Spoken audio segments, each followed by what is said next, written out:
Welcome to all. सर्वांचं मनपूर्वक स्वागत. आणखी एक नवीन टॉपिक आपण घेऊन आलेलो आहोत. बऱ्याच लोकांची रिक्वेस्ट होती की सर, की अमेरिकेनं जो इराणवर हल्ला केला तर नेमकं त्याला काय म्हणतात की सगळ्या न्यूज चॅनलमध्ये एकच गोष्ट येऊन राहिली की बा हल्ला केला, खोमेनी यांना तिथं मारलं, त्यानंतर असं झालं तसं झालं, नंतर इराणनं पुन्हा काउंटर हल्ला केला, त्या काउंटर हल्ल्यामध्ये मग दुबईवर हल्ला केला, एक्सेट्रा एक्सेट्रा. म्हणजे युद्धाचं वर्णन येऊन राहिलं. पण सालाबादाप्रमाणे नेमकं याचं त्याला काय म्हणतात की मॅटर काय आहे, नेमकं त्याला काय म्हणतात की हा इश्यू सुरून कुठून झाला याच्याबद्दल कुठेही त्याला काय म्हणतात की चर्चा होत नाही आहे. आणि म्हणून या पार्श्वभूमीवर आपण हे सत्र काय करत आहोत, आपण घेऊन येत आहोत. ओके, व्यवस्थितपणे लास्टपणे बघा, म्हणजे तुम्हाला आयुष्यात त्याला काय म्हणतात की आयुष्यासाठी आणि आयुष्यात पहिल्यांदा ओके हा विषय तुमचा क्लिअर होऊन जाईल की नेमकं इराण आणि अमेरिका या दोघांचा कॉन्फ्लिक्ट काय आहे. तर ठीक आहे. आणि सोबत एक छोटीशी तक्रार पण आहे. ती माझी तक्रार नाही आहे, तर आपल्या युट्यूब टीमची तक्रार आहे. त्यांचं म्हणणं असं आहे की सर 64 ते 65% जनता ही नॉन सबस्क्राईब आपले लेक्चर बघतात. म्हणजे लेक्चर बघतात त्यासाठी तर खूप खूप धन्यवाद माझ्याकडनं. पण सर ते नॉन सबस्क्राईब आहे, म्हणजे खाली जे तुम्हाला बटन दिसून राहिली ना सबस्क्राईबची, ते दाबून द्या, बेल आयकॉनला क्लिक करून घ्या. म्हणजे काय होईल, आपला संवाद बरोबर चालेल. म्हणजे मी लेक्चर अपलोड केलं, मी लाईव्ह आलो की तुमच्यापर्यंत ते नोटिफिकेशन येऊन जाईल. आणि हे काही तुम्ही सबस्क्राईब केल्यानंतर जसं इस्रायलनं नरेंद्र मोदी यांना पुरस्कार दिला तसं काही मला मिळणार नाही आहे. फक्त संवाद बरोबर राहील, त्यामुळे सबस्क्राईब करून घ्या, ठीकठाक चालेल. आणि तुमच्या माहितीसाठी आपल्या व्हिडिओवर ॲडव्हर्टाईज येत नाही, आपले व्हिडिओ मॉनिटाईज नाही आहे. उद्देश एकच आहे की कंटेंट बरोबर जावा किंवा माहिती बरोबर जावी. ठीक आहे, चला. आणि बाकी पुस्तकाबद्दल तर माहितच आहे. ठीक आहे, आता बघा विषय वन बाय वन आपण सुरू करू. आता या विषयाला व्यवस्थितपणे समजायचं असेल तर मॅटर कोणाकोणामध्ये आहे. एका बाजूनं अमेरिका आहे आणि एका बाजूनं इराण आहे. मग आपण समजू इथं इस्रायल कसा मधामध्ये आला, मग आपण समजू यामध्ये सौदी अरेबिया कसा मधामध्ये आला. म्हणजे तुम्हाला सगळ्या देशांची भूमिका यामध्ये स्पष्ट होऊन जाईल. या मुद्द्याला समजायच्या आधी थोडं बॅकग्राऊंड मध्ये जाणं आपल्याला अपेक्षित आहे. बॅकग्राऊंड मध्ये कसं अपेक्षित आहे, ते बॅकग्राऊंड या प्रकारचं आहे. म्हणजे या सगळ्या याच्यामध्ये की इराणमध्ये 1951 पासनं तिथं लोकशाही सरकार होतं. 1951 पासून तिथं कुठलं सरकार आहे, हे डेमोक्रॅटिक म्हणजे लोकशाही सरकार आहे 1951 पासनं. आणि या लोकशाही डेमोक्रॅटिक गव्हर्नमेंटनं काय केलं माहितीये का, मोहम्मद मसूद यांचं हे नाव होतं. यांनी इराणमध्ये जेवढे काही ऑइल होते त्या सगळ्या ऑइलचं यांनी राष्ट्रीयकरण करून टाकलं, नॅशनलायझेशन करून टाकलं. आता मला सांगा 1951चा काळ, ओके, इराणचं हे डेमोक्रॅटिक गव्हर्नमेंट तेलाचं राष्ट्रीयकरण करून राहिला, म्हणजे याचा फटका हा अमेरिकेला बसणार आहे. कारण तेव्हा अमेरिका ऑइल इम्पोर्टेड हा देश होता ना, सर्वात जास्त गरज अमेरिकेला ही ऑइलची होती. आणि एक पुस्तक आहे गिरीश कुबेर यांचं, एका तेलियाने जवळपास सेकंड वर्ल्ड वॉर पासनं तर 2000 पर्यंत संपूर्ण आंतरराष्ट्रीय राजकारण हे तेलाभोवती चाललंय बरं का, हे तेलाभोवतीच फिरलेलं आहे. तर त्यामध्ये यांनी काय केलं, ऑइलचं राष्ट्रीयकरण केलं. आणि मग साहजिक आहे, आज जसा अमेरिकेनं व्हेनेझुएलावर हल्ला केला आणि त्याला काय म्हणतात की गव्हर्नमेंट तिथं उलटवून टाकलं आणि आपल्या फेवरचं गव्हर्नमेंट आणलं. तर याच त्याला काय म्हणतात की पार्श्वभूमीवर इथे 1951 मध्ये अमेरिकेनं काय केलं, हे सरकार उलटवून टाकलं आणि या जागी नवीन सरकार आणलं. त्याचं नाव आहे रजा शाह पहलवी यांचं. ओके, रजा शाह पहलवी यांचं सरकार आणलं. कोण, अमेरिकेनं, बरोबर. त्याला शाह मोहम्मद रजा पहलवी या नावानं सुद्धा ओळखल्या जाते. Okay, Shah Mohammed Reza Pahlavi हे नाव लक्षात ठेवा. हे पूर्णपणे अमेरिकेच्या फेवरचं गव्हर्नमेंट होतं 1951 मध्ये आलेलं. आणि या सरकारनं काय केलं, या गव्हर्नमेंटनं काय केलं इथं, तर या गव्हर्नमेंटनं बरोबर या सरकारनं इथे म्हणजे शाह ओके रजा पहलवी हे पूर्णपणे अमेरिकेच्या फेवरचं सरकार होतं आणि पूर्ण डिक्टेटरशिप सारखं काम केलं. अमेरिकेने या देशामधनं पूर्ण ऑइल हे बाहेर काढलं, कारण आपल्याच फेवरचं सरकार होतं ना.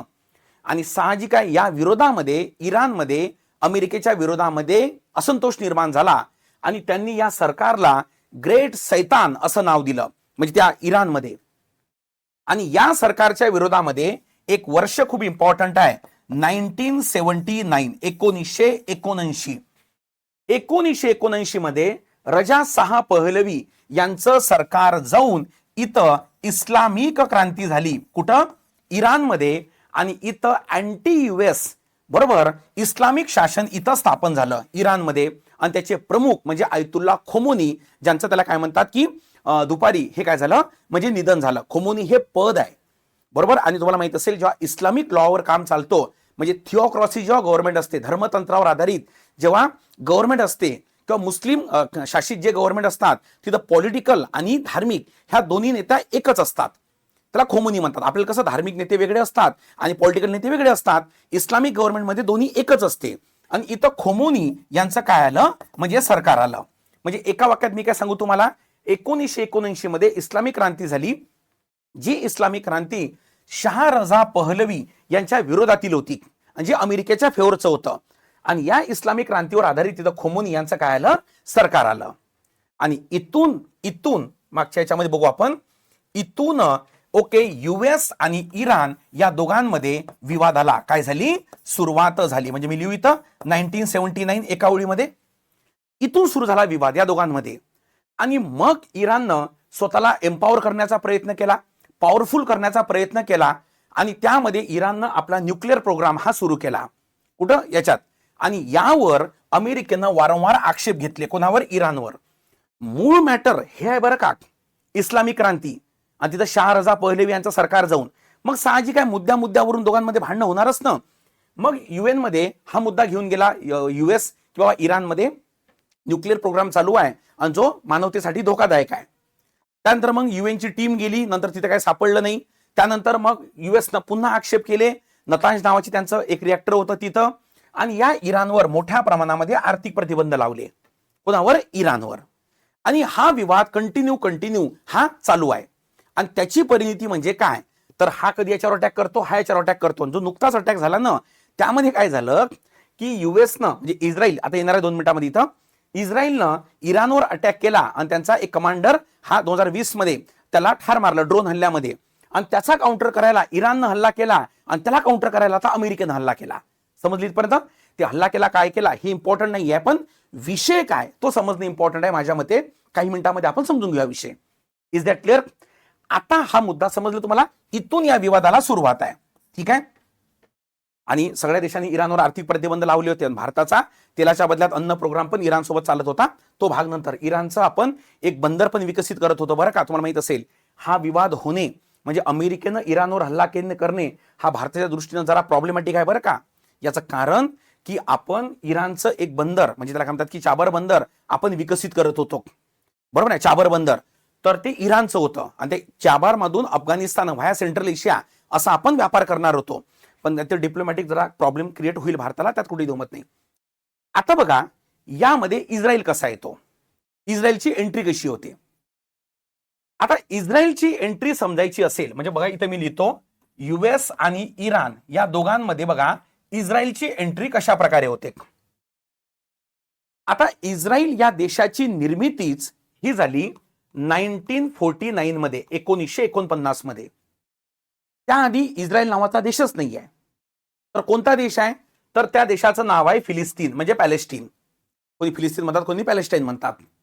हा मूळ मुस्लिम देश आहे. गव्हर्नमेंट ऑफ इंडियाचं पण म्हणणं तेच आहे की यस फिलिस्तीन हा मूळ म्हणजे इस्लामिक देश आहे. आणि इथं सेकंड वर्ल्ड वॉर नंतर पहिल्या महायुद्धानंतर विशेष करून मोठ्या प्रमाणात युरोपामधनं यहुदी लोक हे फिलिस्तीनमध्ये स्थलांतरित झाले. आणि झालं काय नंतर इथले मूळ मुस्लिम आणि हे यहुदी या दोघांमध्ये संघर्ष निर्माण झाला आणि संयुक्त राष्ट्राने म्हणजेच अमेरिकेनं आणि ब्रिटनने या यहुदी लोकांना एक स्वतंत्र देश दिला. त्याचंच नाव आहे इस्रायल. समजलं? म्हणजे आंतरराष्ट्रीय राजकारणामध्ये इस्रायल म्हणजे अमेरिका आणि ब्रिटननं तयार केलेला देश बरोबर. कोणापासून वेगळं करून या फिलिस्तीनी लोकांची भूमी घेऊन. आणि ही विभागणी एवढी अतार्किक आहे की मूळ मुस्लिम लोकांना खूप छोटा भाग दिला यांना. आणि म्हणून या फिलिस्तीनी लोकांची एक संघटना स्थापन झाली. त्या संघटनेला हमास म्हणतात, तुम्ही ऐकलं असेल. आणि ही हमास काय करते या इस्रायलवर अटॅक करते. ही हमास हा जो आता सध्या युद्ध झालंय ना त्याचं मूळ कारण ते आहे. हे हमास इस्रायलवर अटॅक करते आणि या इस्रायलची निर्मितीच अमेरिकेनं केली आहे. आणि म्हणून हे दोघं त्याला काय म्हणतात की रंगाबिल्ला आहे. बरोबर नाही का, एकदम जानी दुश्मन नाही, जानी दोस्त, इस्रायल आणि युएस. आता कळलं बरोबर, दोघांनी मिळून का बरं इराणवर अटॅक केला? कारण युएस म्हणजे इस्रायल नाही, इस्रायल म्हणजे युएस आहे बरं का, त्याची निर्मितीच अमेरिकेने केलेली आहे. ठीक आहे इथपर्यंत. म्हणून आणि या हमास कोणावर अटॅक करते? या इस्रायलवर, बरोबर. आणि मग या इस्रायलच्या मदतीला कोण येते? अमेरिका. म्हणजे इराण दोघांना सोबत शत्रू मानतो, अमेरिका आणि इस्रायलला. चला हा मुद्दा पण क्लिअर झाला तुमचा. ओके, 2 मुद्दे आतापर्यंत क्लिअर केले. युएस आणि इराण या दोघांमध्ये प्रॉब्लेम काय? दुसरा मुद्दा क्लिअर केला. इस्रायल आणि अमेरिका या दोघांनी मिळून इराणवर अटॅक का बरं केला? आता तिसरा मुद्दा तो म्हणजे काय की सर, की जे त्याला काय म्हणतात की या युएस म्हणजे युएस आणि इराण या दोघांच्या विवादामध्ये आता सौदी अरब, बरोबर, हा कसा काय आला? कारण सर इराणनं सौदी अरबवर पण अटॅक केले, त्यानंतर दुबईवर पण अटॅक केला, हे कसं काय? तर हा विवाद आहे शिया सुन्नी विवाद, बरोबर नाही का? म्हणजे सौदी अरब हा त्याला काय म्हणतात की सुन्नी बहुल राष्ट्र आहे आणि इराण जो आहे हा शिया बहुल राष्ट्र आहे. आता शिया सुन्नी काय आहे? तर इस्लामामधले 2 पंथ आहे. याच्यावर आपण कधीतरी बोलू का, तुम्ही सर्च करा शिया सुन्नी विवाद बाय अभिजित राठोड, तुम्हाला हे दिसेल, मी याच्यावर लेक्चर घेतलेलं आहे. तर या इस्लाम देशामध्ये कोण स्ट्रॉंग आहे, कोण सुपर पॉवर आहे, म्हणून या इराण आणि सौदी अरब या दोघांमध्ये नेहमी संघर्ष असतो. आणि या संघर्षामध्ये हा जो अमेरिका आहे ना, हा सौदी अरबला सपोर्ट करतो, या सौदी अरबला सपोर्ट करतो, बरं का? विषय कळली इथपर्यंत. म्हणजे आता एका बाजूनं सौदी अरब आलं, एका बाजूनं त्याला काय म्हणतात की इस्रायल आलं. समजली इथपर्यंत? म्हणजे आता बघा गट तयार झाले, एका बाजूनं 1 2 3 आणि या बाजूनं कोण? इराण. आणि म्हणून असं म्हटलं जाते की या मुद्द्यावरून तिसरं महायुद्ध पण होऊ शकते. एवढा त्याला काय म्हणतात की, कारण इथं इस्रायल आहे, इस्रायलच्या बाजूनं इथं फिलिस्तीन आहे, बरोबर, आणि फिलिस्तीनच्या बाजूनं सगळे मुस्लिम देश आहेत. तुम्हाला विवाद करून राहिला का? केव्हाही 2 देशामधला विवाद हा दोघांचा नसतो, बरं का? आता बरेच ऑपरेशन सिंदूरच्या वेळेस बऱ्याच लोकांनी म्हटलं घुसवायला पाहिजे होती आर्मी पाकिस्तानमध्ये, काय फरक पडला असता? तसं नाही आहे. तो भारत पाकिस्तान हा कॉन्फ्लिक्ट नाही आहे. पाकिस्तानच्या सोबत पण काही लोक आहे ना, देश आहे ना, आपल्यासोबत पण आहे, असं नाही आपल्यासोबत नाही म्हणून. त्यामुळे 2 देशामध्ये युद्ध होणं हा दोघांचा कॉन्फ्लिक्ट नसतो. ओके, त्यासोबत इतर देश पण सहभागी होतात. रशिया आणि युक्रेनचं बघा ना, आहे भारत त्याच्यामध्ये, पण युक्रेनच्या बाजूने अमेरिका उतरला, रशियाच्या बाजूने इकडे चीन आणि बाकी देश उतरले. तर या तऱ्हेनं okay Israel, US, okay Saudi Arab हा एक गट आणि इराण हा एक गट. ठीक आहे, तर मला असं वाटते तुम्हाला मुद्दा हा कळलेला असेल. आता एक मुद्दा आहे तो, या इराण हा शिया बहुल आहे आणि इथं लक्षात ठेवायचं शरीयत लॉ चालतो, शरीयत कायदा चालतो. शरीयत कायदा म्हणजे इस्लामिक कायदा, बरोबर नाही का? आणि यामध्ये पॉलिटिकल आणि धार्मिक हे दोन्ही पद हे एकाच व्यक्तीकडे असतात आणि त्यांना खोमुनी म्हणतात. जे आयतुल्ला खोमुनी वगैरे आपण जे नाव घेऊन राहिलो ना, तर ते या शरीयत लॉनुसार चाललेले हे आहे. मग तुम्हाला माहित असेल इराणमध्ये यांना खूप मोठ्या प्रमाणात सपोर्ट मिळत आहे, खोमुनी यांना. आणि थोडे ते लिबरल पण होते, ते उदार विचारांचे पण होते, त्यामुळे त्यांना म्हणजे सगळं बरोबर चालू होतं, काही प्रॉब्लेम नव्हतं. पण इथं तुम्हाला माहित असेल ट्रम्पनं इथं अटॅक करून हे सांगण्याचा प्रयत्न केला, बरोबर, की एका बाजूनं मी प्रोटेक्शनिझमचा धोरण अवलंबत आहो, म्हणजे वेगवेगळ्या देशावर टॅरिफ वाढून राहिला तो, आहे नाही का, आपलं अमेरिकेला सुरक्षित करण्यासाठी, की जे ग्लोबलायझेशनच्या पूर्णपणे अगेन्स्टमध्ये आहे, की जे जागतिकीकरणाच्या पूर्णपणे अगेन्स्टमध्ये आहे. पण दुसऱ्या बाजूनं हे पण सांगण्याचा प्रयत्न करत आहे व्हेनेझुएला आणि इराणच्या माध्यमातून की still I am super power. कारण विषय काय, इराणनं इस्रायल आणि या इस्रायलच्या आजूबाजूच्या जेवढ्या काही बेस आहे अमेरिकेचं, त्या सगळ्यावर ऑलरेडी अटॅक केलेले आहे. समजलं इथपर्यंत? आणि म्हणून तो हा म्हणजे डायलॉग चालू होतो बरं का यांच्यात. डायलॉग चालू असतानाच आताच मोदीजी आले ना परवाच्या दिवशी, कुठून? इस्रायलच्या दौऱ्यावरनं.